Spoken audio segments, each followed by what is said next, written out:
Bonjour tout le monde, j'espère que vous allez bien. Aujourd'hui, nous remontons 153 ans en arrière, dans l'Angleterre de l'époque victorienne, pour découvrir l'incroyable histoire de Christiana Edmonds, plus connue sous le nom de la tueuse au chocolat. N'hésitez pas à vous abonner à ma chaîne, installez-vous confortablement et on est parti.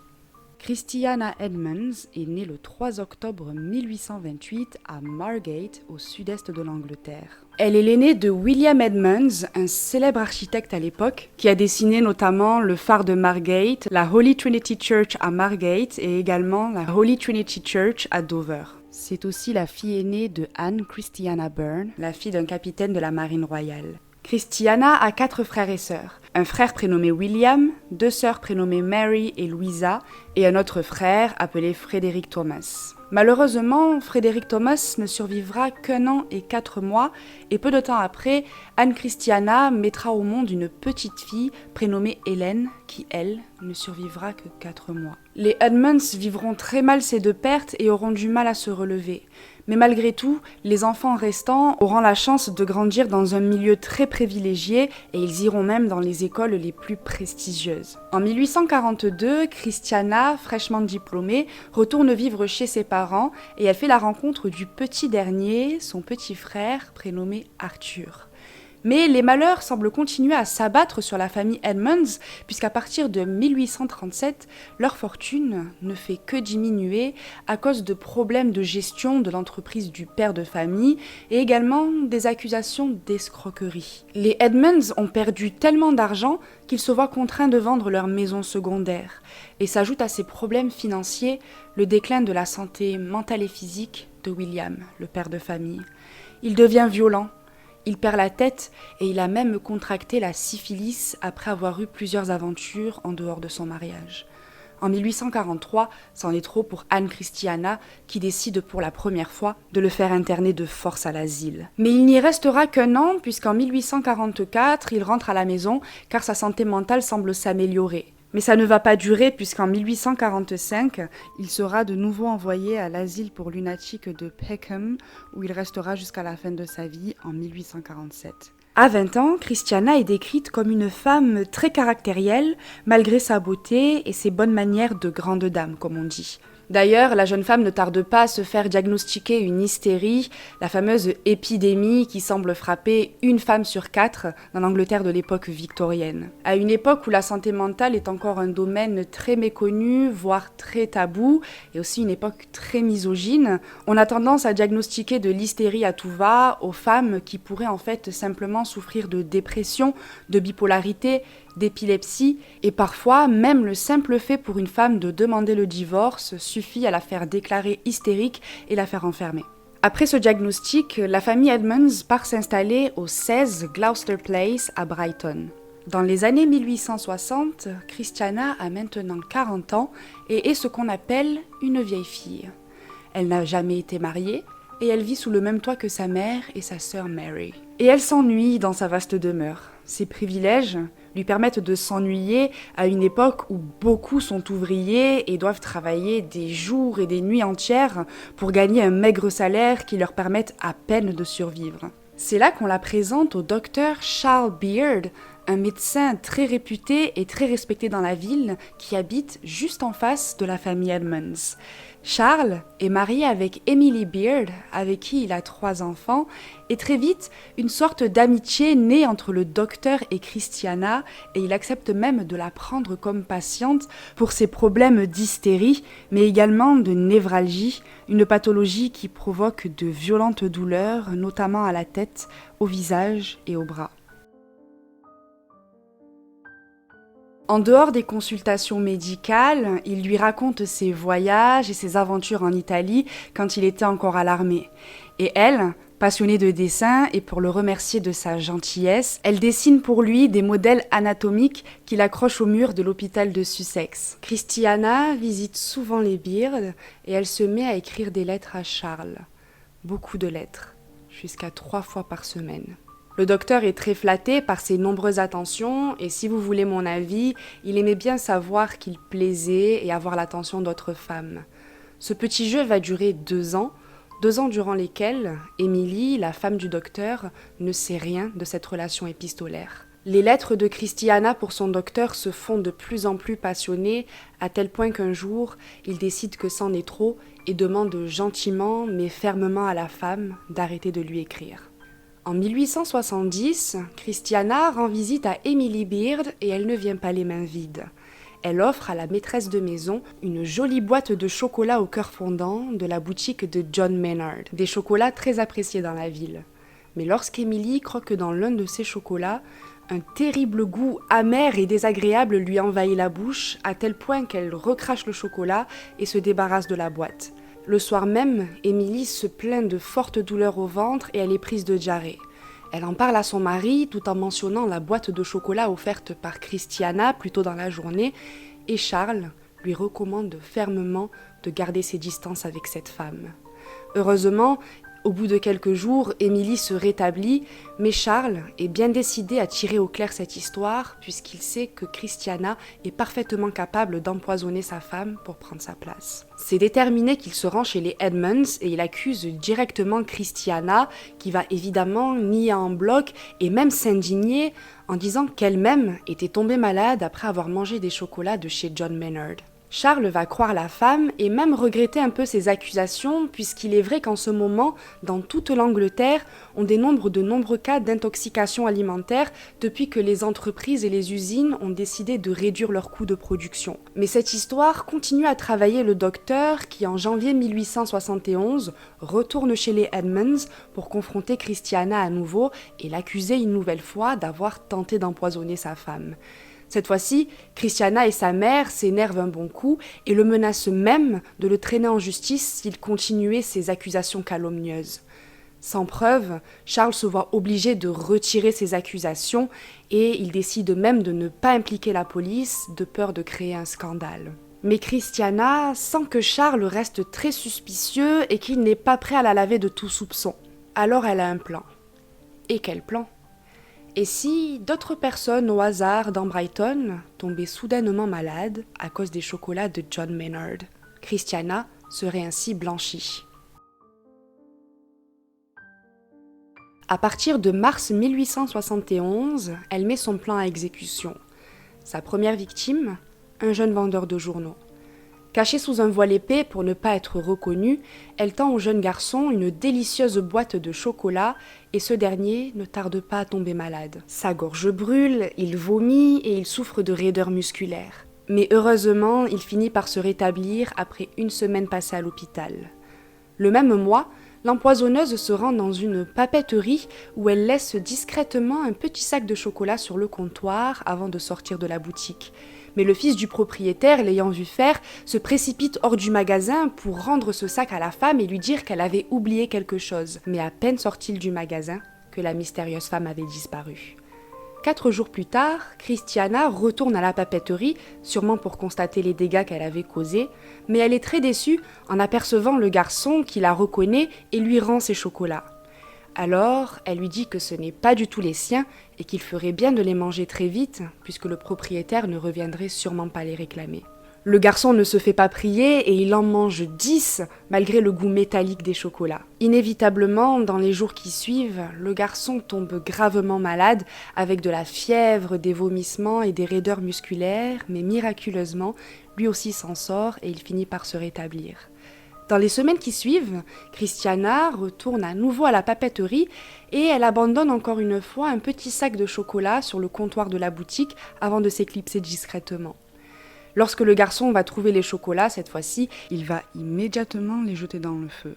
On ne l'y reprendra plus. La méthode de l'empoisonneuse était de se procurer de la strychnine, une substance neurotoxique, à la pharmacie du coin. La strychnine est aujourd'hui utilisée à petite dose comme un stimulant très puissant. Il est utilisé par certains athlètes pour accélérer le message nerveux entre le cerveau et les muscles. Ainsi, les réflexes et le tonus musculaire sont décuplés. Mais la strychnine reste quand même hautement toxique et à forte dose, elle détraque complètement le système nerveux, ce qui provoque des convulsions, d'intenses douleurs musculaires et à terme l'asphyxie. Une personne qui en ingère en grande quantité en meurt en 30 à 40 minutes seulement. Et les symptômes sont semblables à ceux du tétanos. Malgré tout, à l'époque, il était assez facile de se procurer du poison puisqu'il fallait simplement se rendre à la pharmacie et signer ce qu'on appelle un livre des poisons. Il fallait également que le pharmacien connaisse son client et qu'il y ait un lien de confiance entre eux. C'est ainsi que Christiana se rend chez Isaac Garrett, le pharmacien du coin qui la connaissait. Mais il ne connaissait pas son nom. Par une pirouette, elle arrive à faire croire au pharmacien qu'elle avait besoin de strychnine pour empailler un oiseau pour une expérience. Il lui fait signer le livre des poisons qu'elle signe au nom de Mrs. Woods et elle repart avec 10 grammes de poison. Une fois rentrée chez elle, elle enrobe les chocolats fraîchement achetés chez John Maynard de strychnine, prête à faire d'autres victimes. C'est là qu'elle croise le chemin de la petite Emily Baker, 9 ans. Après avoir engagé la conversation avec la petite fille, Christiana lui demande si elle aime les chocolats. Bien sûr, la petite Emily lui répond par l'affirmative, alors la femme lui tend un petit sac de chocolat. Emily la remercie et Christiana la regarde retourner en sautillant chez elle pour dire à sa maman ce que la gentille dame lui a offert. Quelques jours plus tard, Christiana se rend chez les Baker et elle demande si récemment il n'y avait pas eu dans le secteur une enfant, une petite fille qui était tombée très malade et avait dû être transportée à l'hôpital. La maman d'Emily, croyant que Christiana était membre de l'église en patrouille chez les plus démunis, explique qu'effectivement sa petite Emily était tombée gravement malade, qu'elle vomissait et avait dû être transportée en urgence à l'hôpital. Heureusement, elle a survécu et elle se remettait petit à petit de sa maladie. La mère de la petite fille ajoute que si elle met la main sur la dame qui lui a donné les chocolats empoisonnés, et Christiana coupe court à la conversation et s'en va.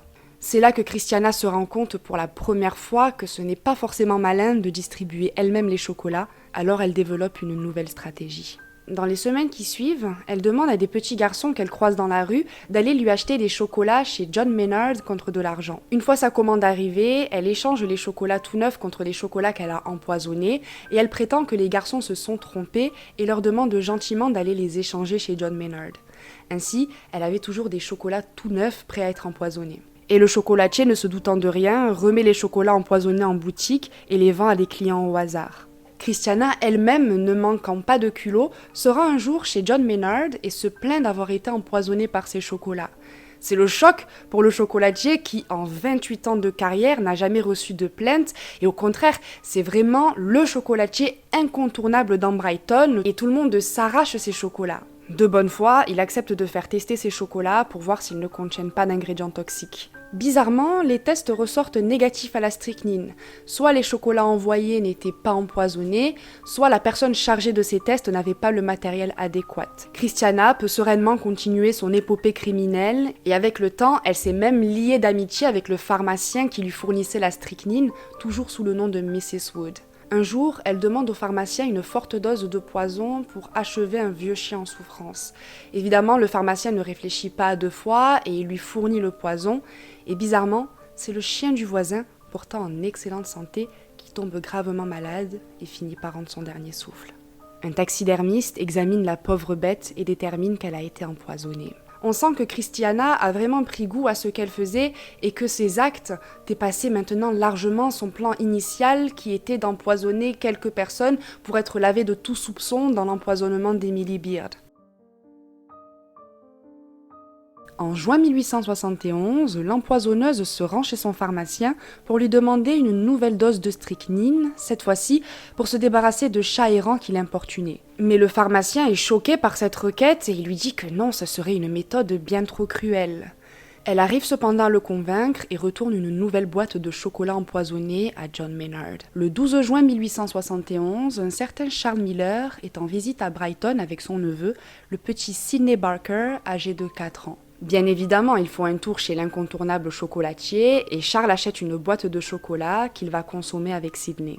L'oncle et le petit garçon tombent gravement malades et si Charles Miller s'en sort, ce ne sera malheureusement pas le cas du petit Sidney qui ne survivra pas. L'autopsie révèle que le petit garçon de 4 ans a été empoisonné à la strychnine et on retrouve même quelques chocolats enrobés de poison chez les Barker.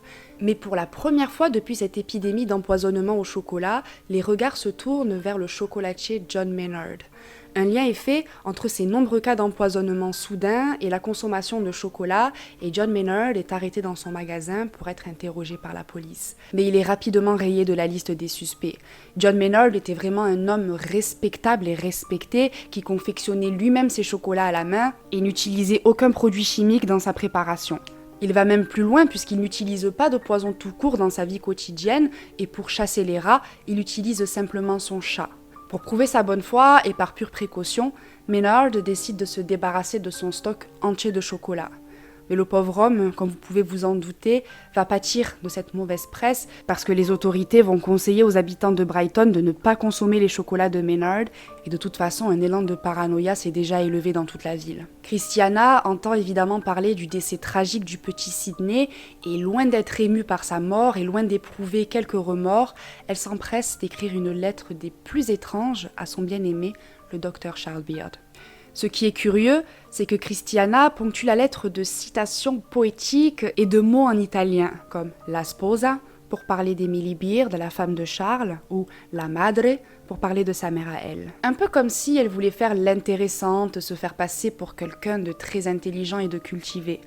Pour rappel, le docteur Charles Beard lui avait raconté ses nombreux voyages en Italie. « Caro mio, depuis ma dernière lettre, je me sens si misérable. Il m'est impossible de continuer sans vous adresser la parole. Toutefois, je voulais vous tenir au courant à propos de cette terrible affaire d'empoisonnement, surtout que je me dois de vous fournir des preuves, et je sais aussi à quel point vous seriez intéressé par cette affaire, comme vous m'avez dit que vous donneriez n'importe quoi pour savoir ce que la sposa a avalé. Venez nous voir, mon cher, vous avez le temps maintenant. La madre et moi-même, nous languissions les vacances pour vous voir. Rendez une pauvre petite chose heureuse et acceptez un long bacio de Dorothea. » Il s'agit d'une très longue lettre dans laquelle Christiana fait de son mieux pour persuader le docteur qu'elle n'a rien à voir avec ces empoisonnements et qu'elle fait tout pour essayer de faire avancer l'enquête. On ne sait pas pourquoi elle signe sa lettre Dorothea.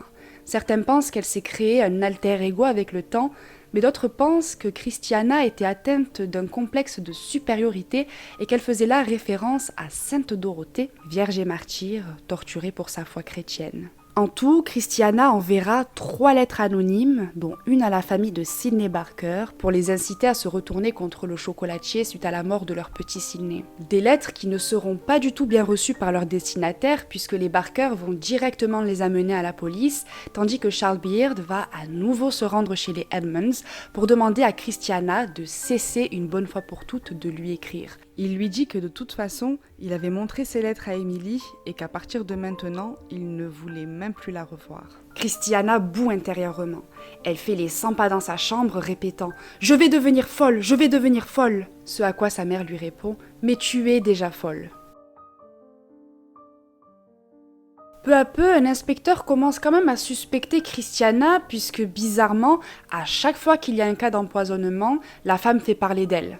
Entre-temps, Christiana envoie un jeune garçon à la pharmacie en lui demandant de se faire passer pour le messager d'un médecin légiste qui aurait besoin de mettre la main sur le fameux livre des poisons afin d'enquêter sur ces cas d'empoisonnement étranges qui envahissent la ville depuis un petit moment. Une fois le livre en sa possession, au lieu d'arracher la page avec son nom, ou du moins son pseudo Mrs. Wood, Christiana va arracher la page d'à côté, peut-être pour brouiller encore plus les pistes. Le 8 août, elle se rend à Margate, sa ville natale, pour soi-disant se recueillir sur la tombe de sa sœur. Sa mère est ravie, parce que même si elle a remarqué que sa fille s'enfonçait de jour en jour dans la maladie mentale, elle est quand même contente qu'elle prenne un peu l'air. Mais Christiana avait d'autres plans. À peine arrivée sur place, elle envoie plusieurs colis, remplis de délicieux fruits confits, de gâteaux et de pudding aux prunes, à plusieurs familles de Brighton. L'un de ces colis va à la famille Barker, qui a récemment perdu le petit Sydney. Un autre va à Emily Beard, et elle va s'envoyer un colis à elle-même en prenant soin de mal orthographier son nom en écrivant Christina au lieu de Christiana. Rapidement, les domestiques et les familles des destinataires tombent malades. Les médecins analysent les friandises et ils découvrent une poudre blanche non identifiée. Christiana avait entre-temps changé de méthode d'empoisonnement puisqu'elle avait constaté que de toute façon le goût de la strychnine était atroce et que les gens recrachaient immédiatement le chocolat ou la friandise offerte, ce qui leur permettait sûrement d'avoir la vie sauve. L'arsenic étant un poison inodore et sans goût, ses victimes avaient moins de chances de recracher les chocolats empoisonnés. Parmi les malades, on compte une nouvelle fois Emily Beard et pour son mari, le docteur Charles, c'en est trop et il décide une bonne fois pour toutes d'aller à la police pour faire part de ses suspicions envers sa voisine. Et il raconte tout. L'obsession de Christiana, les lettres, sa première tentative d'empoisonner sa femme. Il n'en faut pas plus à la police qui arrête enfin Christiana et les preuves contre elle s'accumulent. La petite fille à qui elle a offert les chocolats, ainsi que les messagers chargés d'acheter les chocolats pour Christiana, l'identifient sans problème. Et une analyse de son écriture prouve que c'est bien elle, l'auteur des 3 lettres anonymes et l'expéditeur des colis empoisonnés. Son avocat tente de plaider la folie et il expose tout l'historique des maladies mentales qui frappent la famille Edmonds depuis des générations. Il y a le père Edmonds qui a fini sa vie dans un hôpital psychiatrique ainsi que l'un des frères de Christiana et Louisa, l'une de ses sœurs qui aurait mis fin à ses jours en sautant d'une fenêtre, sans parler des propres troubles mentaux de Christiana. Mais la défense ne prend pas et on considère l'accusée de 43 ans, saine d'esprit, capable de différencier le bien du mal. Elle est condamnée le 15 janvier 1872 à la peine capitale par pendaison. Mais Christiana est une femme très maligne et elle va prétendre être enceinte pour éviter d'être pendue et gagner du temps. Bien évidemment, les médecins qui vont l'examiner vont se rendre compte qu'elle a menti, mais cela va permettre à la condamnée de passer à nouveau devant une batterie de psychiatres qui, eux, vont déterminer qu'elle est complètement folle. Christiana sera alors envoyée au Broadmoor Criminal Lunatic Asylum, un célèbre asile pour criminels où elle y passera le restant de sa vie. L'empoisonneuse ne montrera jamais aucun remords et elle n'expliquera jamais son geste. L'établissement laisse énormément de liberté à ses détenus et ils peuvent entre autres s'adonner à des loisirs tels que la couture ou le jardinage. À 60 ans, Christiana reste une femme très coquette et elle échange énormément par lettres avec sa sœur Mary qui lui envoie du maquillage et de faux cheveux. Mais à la fin de sa vie, elle tombera très souvent malade et passera le plus clair de son temps à l'infirmerie. Quelques mois avant son décès, au cours d'une discussion avec une patiente à propos du bal organisé au sein de l'asile, elle lui dit « Je sens que je vais mieux, je vais les surprendre, me lever et danser. J'étais une Vénus avant. Et je redeviendrai une Vénus. » Christiana succombera de vieillesse à 78 ans en septembre 1907 après avoir passé 40 ans à Broadmoor.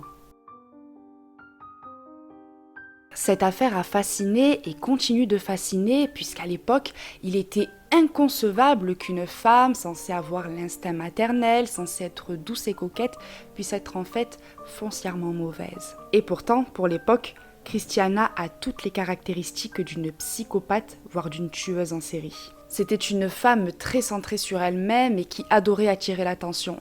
Pour ses empoisonnements, elle opérait toujours de la même façon, de manière calculée et minutieuse, et savait changer de stratégie pour ne pas se faire attraper.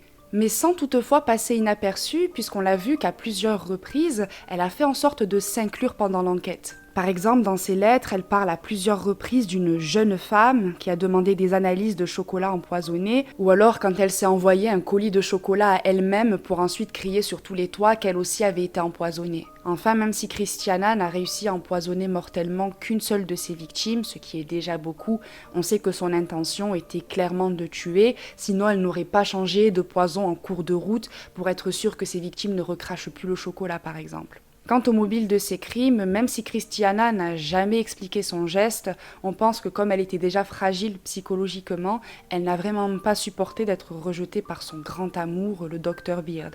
Bon, lui, il a toujours maintenu que leur relation était purement platonique.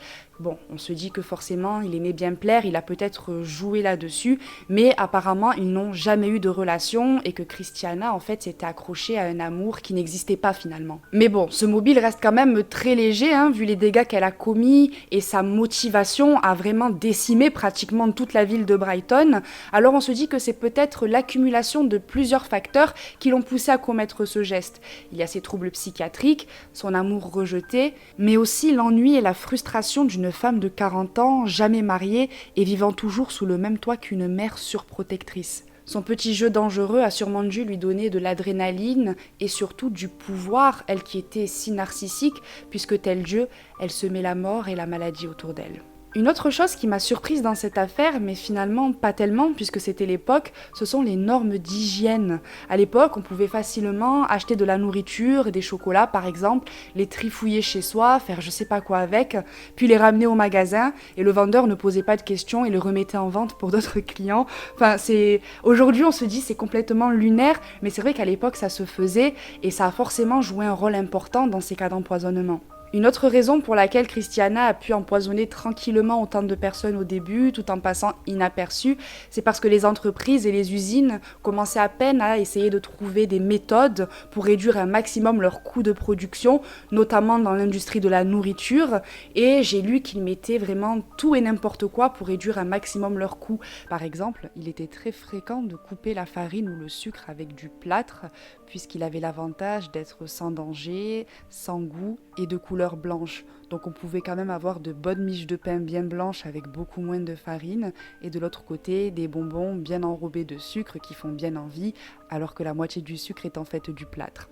Il arrivait aussi qu'on coupe la farine avec de l'argile blanche, voire même de la sciure de bois. Si vous vouliez déguster un bon repas à l'époque victorienne, vous pourriez tomber au hasard sur du plomb dans le fromage pour lui donner une belle couleur orangée, sur de la strychnine dans la bière pour lui donner son amertume spéciale. Enfin, on utilisait également un peu d'arsenic en tant que colorant alimentaire vert pour les puddings par exemple. Si certaines de ces astuces, radin malin ou pas, étaient sans danger, il y a eu quelques tragédies. En 1858, dans la ville de Bradford, 200 personnes ont été empoisonnées après avoir mangé des bonbons, une sorte de berlingot à la menthe. Nous étions le 30 octobre, donc en pleine période d'Halloween, et ces bonbons faisaient fureur dans toute la ville. Alors, pour réduire les coûts, puisque le sucre coûtait très cher à l'époque, le fabricant avait l'habitude de couper avec un peu de plâtre qu'il allait chercher à la pharmacie. Et ce jour-là, en allant à la pharmacie, il se trouve qu'il a été servi par l'assistante du pharmacien qui a confondu ce fameux plâtre avec de l'arsenic. Donc forcément, dans toute l'Angleterre, il y a eu énormément de cas d'empoisonnement et d'intoxication alimentaire, comme je l'ai dit au début de la vidéo. Alors c'était vraiment du pain béni pour Christiana qui pouvait empoisonner à tout va sans se faire prendre. N'hésitez pas à regarder les autres affaires d'époque que j'ai traitées sur ma chaîne. Avant de me quitter, n'hésitez pas à me laisser un pouce vers le haut si cette vidéo vous a intéressé. Et pour m'encourager, abonnez-vous à ma chaîne, prenez soin de vous, évitez d'accepter des cadeaux et de la nourriture venant d'étrangers. Et on se retrouve bientôt pour une nouvelle vidéo. Bye!